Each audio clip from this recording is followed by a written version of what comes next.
नमस्कार बच्चों, आज हम कक्षा 12वीं के व्यवसाय अध्ययन नामक विषय पर चर्चा कर रहे थे, जिसके अंतर्गत पाठ नंबर 6 है नियुक्तिकरण।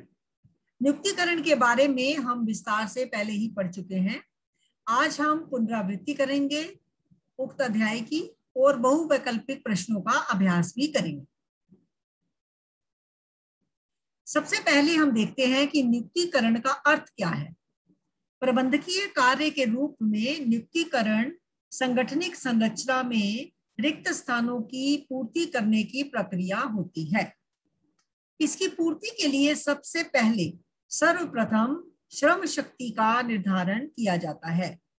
तत्पश्चात भर्ती, चयन, फिर नियुक्ति, पदोन्नति, फिर इसका मूल्यांकन किया जाता है और व्यक्तियों का विकास किया जाता है ताकि वे संगठनिक ढांचे में अपनी भूमिका को कुशलतापूर्वक निर्वाह कर सकें। तत्पश्चात हमने नियुक्तिकरण की आवश्यकता और महत्व के बारे में जाना था। आपको पता है बच्चों कि किसी भी संस्था में किसी भी कार्य के निष्पादन हेतु कर्मचारियों की जरूरत पड़ती है। बिना कर्मचारियों के, बिना लोगों के, श्रम शक्ति के कोई भी कार्य संभव नहीं हो पाता। प्रबंधन की नियुक्तिकरण प्रक्रिया इन्हीं आवश्यकताओं की पूर्ति करती है और सही पदों के लिए सही व्यक्तियों का प्रबंध भी करती है। आजकल के तीव्र तकनीकी विकास के समय में संगठन के बढ़ते आकार और व्यक्तियों के व्यवहार की जटिलता को देखते हुए नियुक्तिकरण की प्रक्रिया का महत्व और भी अधिक बढ़ जाता है। किसी भी संस्था के लक्ष्यों की पूर्ति उसके मानवीय संसाधनों की क्वालिटी पर निर्भर करती है, उसकी गुणवत्ता पर निर्भर करती है। नियुक्तिकरण को मानव संसाधन प्रबंध के एक मुख्य अंग के रूप में भी स्वीकार किया जाता है। सभी प्रबंधकों के लिए नियुक्तिकरण एक अनिवार्य प्रक्रिया मानी जाती है। ये एक भिन्न और विशिष्ट प्रक्रिया होती है और इसमें मानवीय संबंधों के कई पक्ष होते हैं जिनको ध्यान में रखा जाता है। प्रबंधकों का ये भी दायित्व होता है कि वे प्रत्यक्ष रूप से उन व्यक्तियों से मिलें और चयन प्रक्रिया में उसके संगठन में कार्य करें।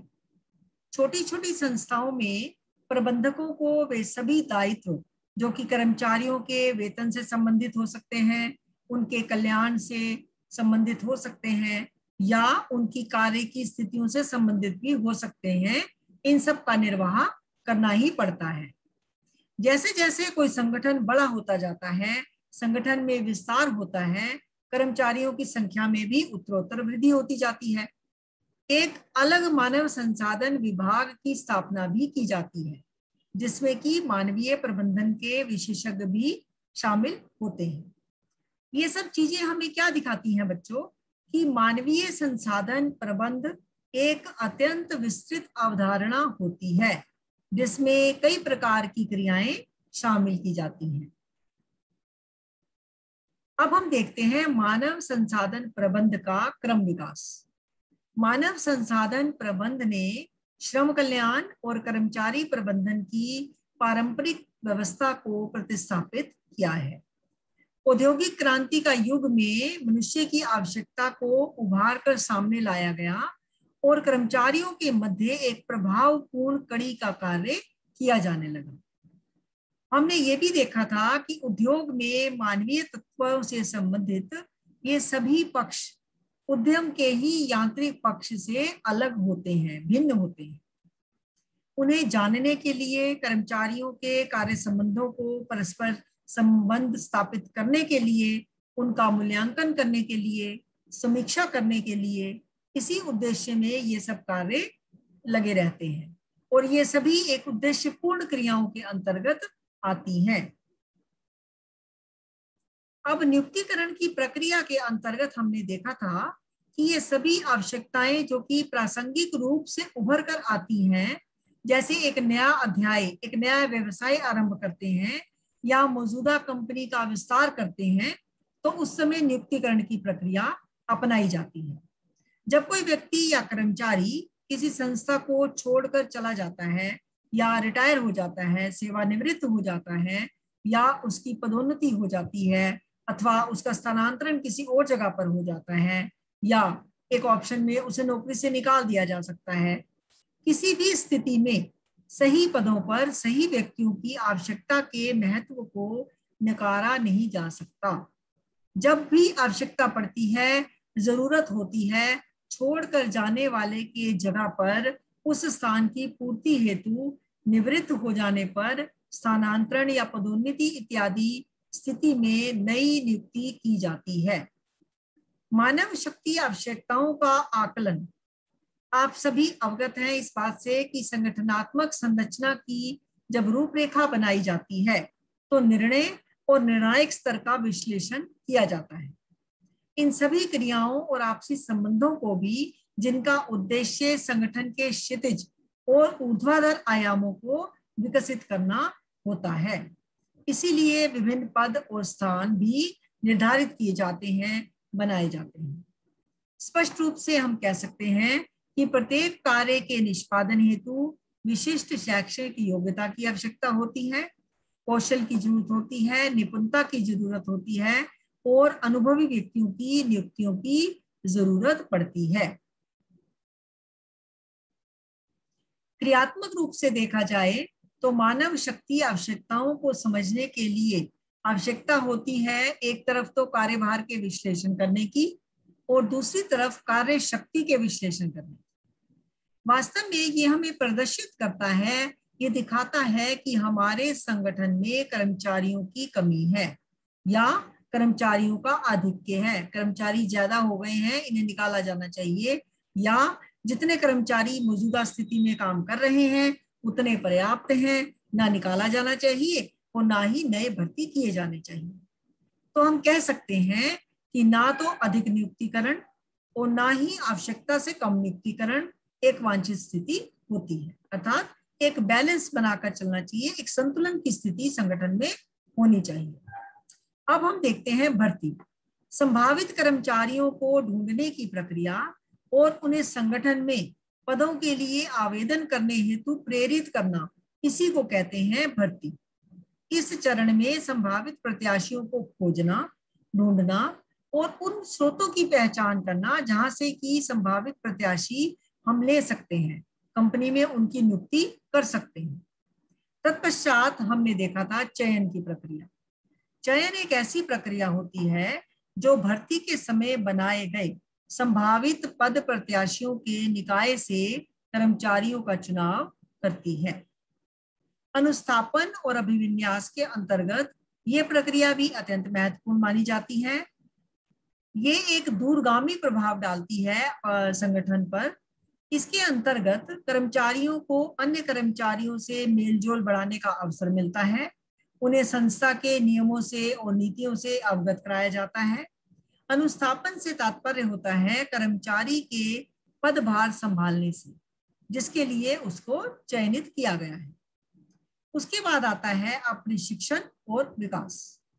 व्यक्ति केवल नौकरी पाने की कोशिश ही नहीं करते, बल्कि एक जीवन वृत्ति पाने का प्रयास भी करते हैं। प्रत्येक व्यक्ति को उच्च पद पर पहुंचने की लालसा होती है, वह अवसर प्राप्त करना चाहता है कि उसकी पदोन्नति हो। इन सुअवसरों को देने का उत्तम तरीका कर्मचारियों को सीखने की सुविधा देना है, उनको ट्रेंड करना है, किसी कला कौशल में पारंगत करना है, निपुण करना है। संगठन के पास या तो अपने संस्थान में ही प्रशिक्षण केंद्र होते हैं, ट्रेनिंग सेंटर्स होते हैं जहाँ पे वो ट्रेनिंग ले सकते हैं, नए नए विकास और अनुसंधान चलते रहते हैं प्रत्येक क्षेत्र में, तो वहां से वो अपने ज्ञान को बढ़ा सकते हैं, या अपने कर्मचारियों के सतत प्रशिक्षण हेतु अन्य प्रशिक्षण या शैक्षणिक संस्थानों के साथ संबंध बनाते हैं ताकि अपने कर्मचारियों को वहां पर भेजकर उन्हें ट्रेन किया जा सके, प्रशिक्षित किया जा सके। नियुक्तिकरण के विभिन्न पहलुओं के बारे में हमने पहले ही जानकारी प्राप्त की थी, जिसके अंतर्गत भर्ती, चयन और प्रशिक्षण तीनों आते हैं। भर्ती से तात्पर्य होता है एक ऐसी प्रक्रिया जो किसी पद या कार्य के लिए संभावित कर्मचारियों को पहचानती है कि इनकी भर्ती अनिवार्य है, इनको कंपनी में, ऑर्गेनाइजेशन में, संगठन में लिया जाना चाहिए। भर्ती की परिभाषा देखेंगे तो हम कह सकते हैं कि वह प्रक्रिया जिसमें संभावित कर्मचारियों को आकर्षित किया जाता है, प्रेरित किया जाता है, प्रोत्साहित किया जाता है कि वे संगठन में कार्य करने के लिए अपने एप्लीकेशंस, अपने आवेदन पत्र दें। भर्ती के स्रोत क्या होते हैं बच्चों? आवश्यक पदों को संगठन के आंतरिक स्रोतों और बाह्य स्रोतों, दोनों ही स्रोतों से भरा जा सकता है। अर्थात भर्ती आंतरिक व बाह्य दोनों ही स्रोतों से की जा सकती है। आंतरिक स्रोतों के अंतर्गत संस्था के अंदर से ही अंदरूनी भर्ती होती है, जो कि एक महत्वपूर्ण स्रोत है। जैसे कि स्थानांतरण। स्थानांतरण में किसी एक कर्मचारी को एक कार्य से हटाकर दूसरे कार्य पर भेज दिया जाता है। कोई दूसरा विभाग संभालने के लिए उसे भेजा जाता है। कर्मचारियों के उत्तरदायित्व और पद प्रतिष्ठा में कोई ज्यादा महत्वपूर्ण परिवर्तन नहीं भी होता, अगर होता भी है तो स्थानांतरण किया जा सकता है। इसके अतिरिक्त आता है पदोन्नति। व्यवसायिक उद्यम सामान्यतः उच्च पदों को भरने के लिए कर्मचारियों को निम्न स्तरों से पदोन्नति करते हैं। पदोन्नति में प्रमोशंस में कर्मचारियों को ऐसे पद पर भेजा जाता है जो कि अधिक रिस्पॉन्सिबिलिटी वाले होते हैं, जहां उत्तरदायित्व को अच्छे से निभाना होता है। तो इसके एवज में कर्मचारियों को सुविधाएं भी अधिक दी जाती हैं, उनकी पद प्रतिष्ठा और वेतन भी बढ़ता ही है। बाह्य स्रोतों के अंतर्गत हमने देखा था प्रत्यक्ष भर्ती। प्रत्यक्ष भर्ती में संगठन के अधिसूचना पट या नोटिस बोर्ड पर एक सूचना लगाई जाती है, जिसमें कि संस्था के रिक्त पदों के बारे में विवरण दिया जा सकता है, जिस नोटिस बोर्ड को सभी लोग कंपनी के संगठन के पढ़ सकें। प्रतीक्षा सूची। कई नामी व्यवसायिक इकाइयां आवेदकों से आए आवेदनों के लिए एक फाइल बना लेती हैं, जिसमें उन आवेदनों को रख लेते हैं, उनको वेटिंग लिस्ट में डाल देते हैं। जिनका चयन हो गया तो ठीक है, जिनका नहीं हुआ तो अगले जब भी उनकी रिक्तियां होती हैं कंपनी में तो उनको बुलाया जा सकता है। उसके बाद आता है विज्ञापन। समाचार पत्रों में विज्ञापन दिए जा सकते हैं। व्यवसायिक पत्रिकाओं में विज्ञापन के द्वारा ये जानकारी दी जाती है। विज्ञापन ज्यादातर समाचार पत्रों में ही दिए जाते हैं।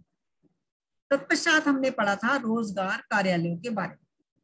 सरकार द्वारा संचालित रोजगार कार्यालय भी होते हैं, जो कि कुशल और अकुशल, ट्रेंड और अनट्रेंड दोनों ही प्रकार की भर्तियों के लिए एक महत्वपूर्ण बाह्य स्रोत का मुख्य माध्यम होते हैं।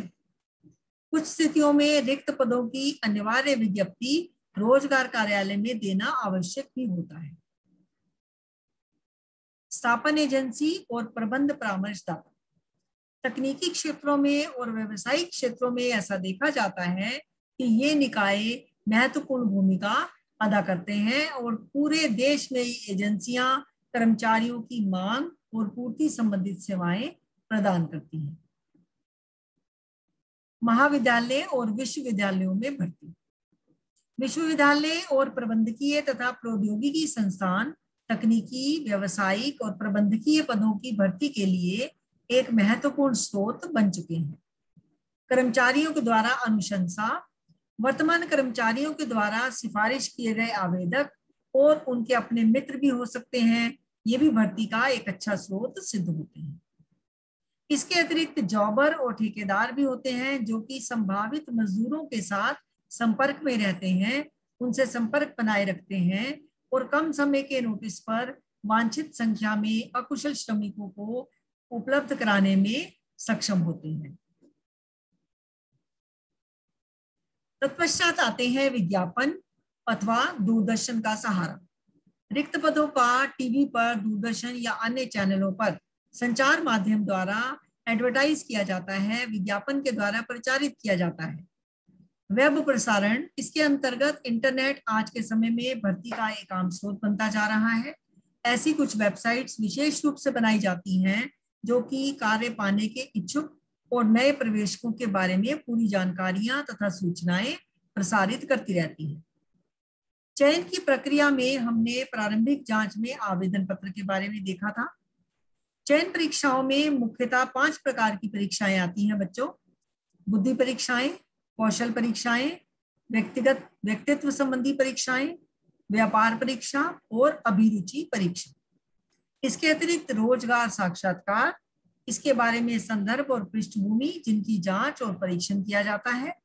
तत्पश्चात चयन का निर्णय लिया जाता है कि इन आवेदकों को चुना जाना है, इनका चयनित किया जाना है या नहीं।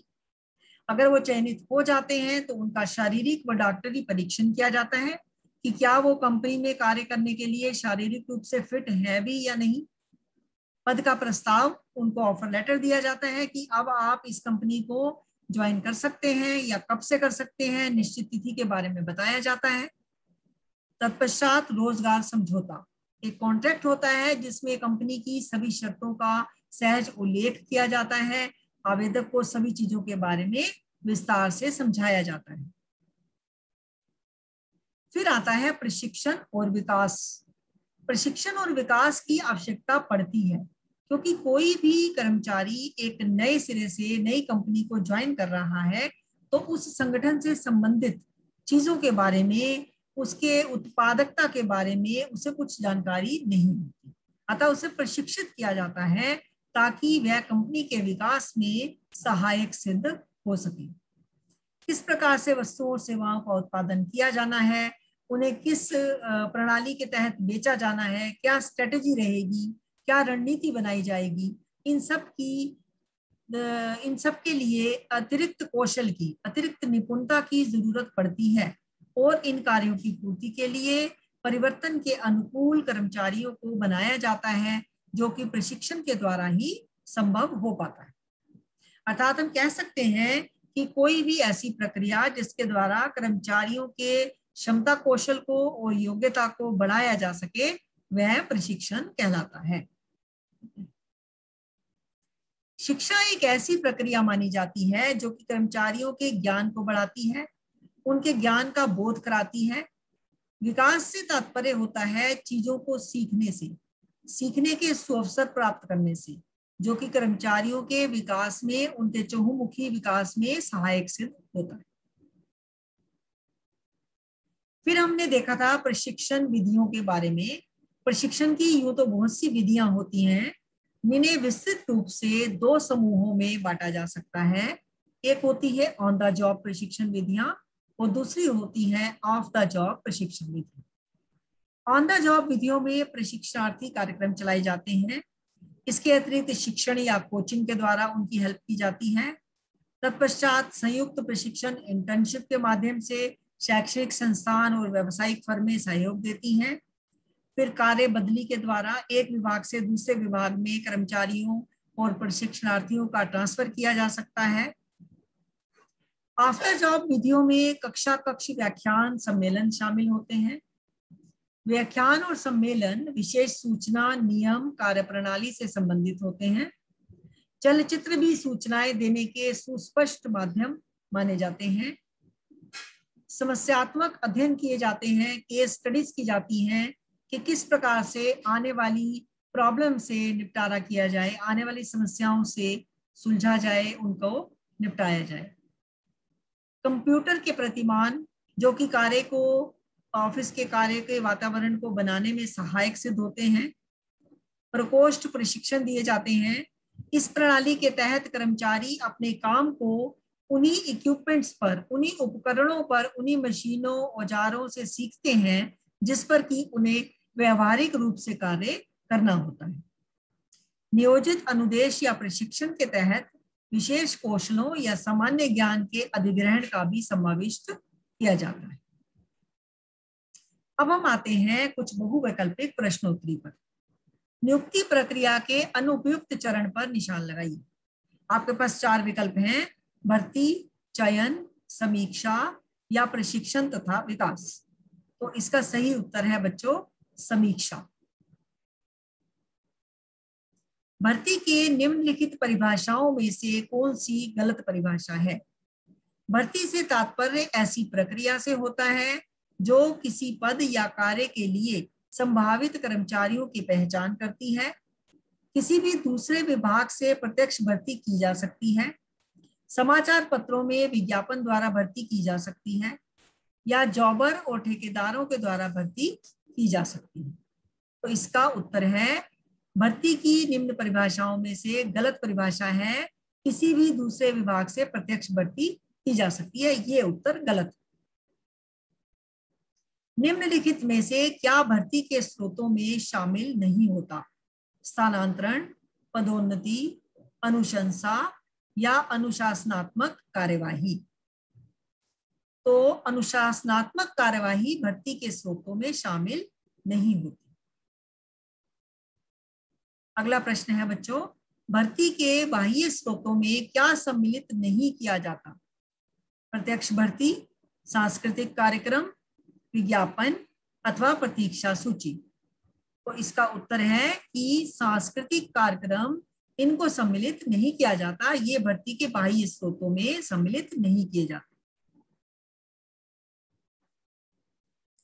बाह्य स्रोतों के लाभों में से कौन सा लाभ शामिल नहीं होता? योग्य कर्मचारी, विस्तृत विकल्प, प्रतियोगिता की भावना या निजीकरण। इसका उत्तर है निजीकरण। रिक्त स्थानों की पूर्ति कीजिए। चयन बड़ी संख्या में रिक्त पद के संभावित उम्मीदवारों में से डैश व्यक्ति को पहचानने तथा खोजने की प्रक्रिया होती है। ऑप्शंस हैं आपके पास, 4 विकल्प हैं।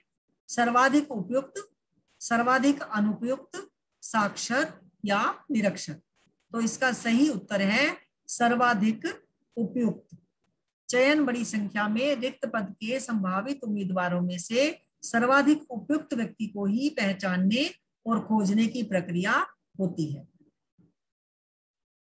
अगला प्रश्न है, वर्तमान कर्मचारियों में असंतोष की भावना बाह्य स्रोत की सीमाओं में आता है या नहीं आता है? तो वर्तमान कर्मचारियों में असंतोष की भावना बाह्य स्रोत की सीमाओं में आता है। महंगी प्रक्रिया का होना बाह्य स्रोत की एक मुख्य सीमा है, मानी जाती है या नहीं मानी जाती है? आपके पास 2 विकल्प हैं। तो इसका उत्तर है कि ये मानी जाती है। चयन प्रक्रिया के महत्वपूर्ण चरणों में क्या विद्यमान नहीं होता? खेलकूद परीक्षाएं, चयन परीक्षाएं, प्रारंभिक जांच या महत्वपूर्ण परीक्षाएं। तो इसका उत्तर है कि खेलकूद परीक्षाएं इसमें विद्यमान नहीं होती।